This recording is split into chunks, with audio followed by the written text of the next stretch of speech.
New England Gardening. Today's Tuesday, March 12th, and I might have a great comeback story here. I'm probably going to jinx it though.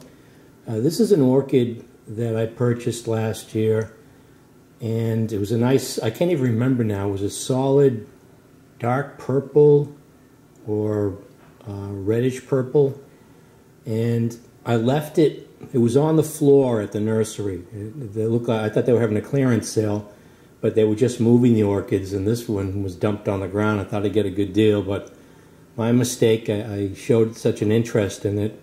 All they did was repot it for me and charge me full price. But I left it in that real chunky bark, which I don't like, because even if you soak it, it dries out real quickly. And I know Phalaenopsis like to dry out between watering, but I like to have some of this sphagnum moss mixed in with the bark, and then I like to put a layer of this on top also, and it just stays damp longer in between waterings, although I do let them dry out like I said. But this one here really dried out. The sun got low in the sky in the wintertime, and I didn't notice it was getting direct sun, and it dried out. I tried to repot it real quick, but the bottom roots just completely died. There was nothing left. So I put it in sort of like a terrarium, a small, I think like a 1 gallon custom fish tank that I had, and put a lot of peat moss, a lot of sphagnum moss in it, and put saran wrap over the top and kept it out of direct sunlight. And then it dawned on me, like, gee, why don't I just put it in the same tub I've got all my figs in, since I've got the high humidity with the cover on, and instead of direct sunlight, you know, go ahead and put it underneath the fluorescent lights. Get nice bright bright light, but not direct sunlight. And the leaf starting to get leathery looking and drying out, and almost losing hope. And then I noticed today, if you look, see if we can see this on camera. It's going to focus or not. You see that little nub there? That's a root poking through right there. And this seems to it's starting to swell up a little bit, and I've got this one little leaf. I've been gauging whether or not I'm imagining, or whether it is gradually poking through a little at a time.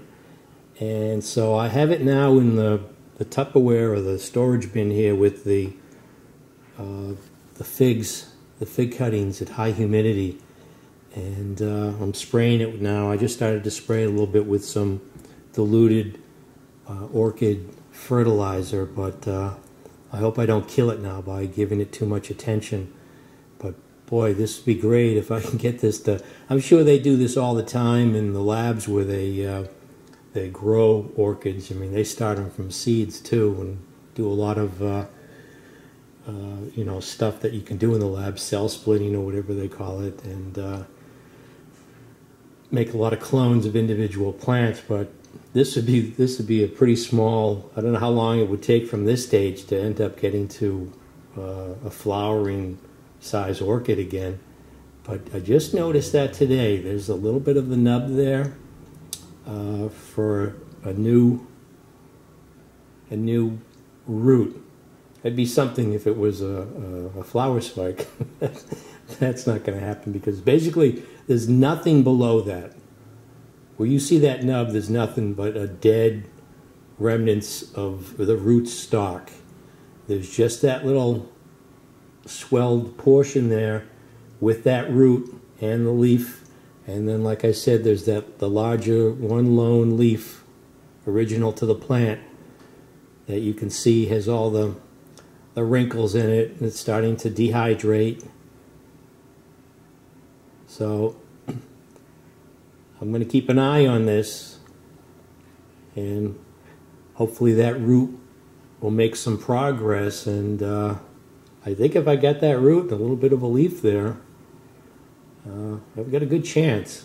So I'll leave it under high humidity in this container and go from there. Let's see what happens.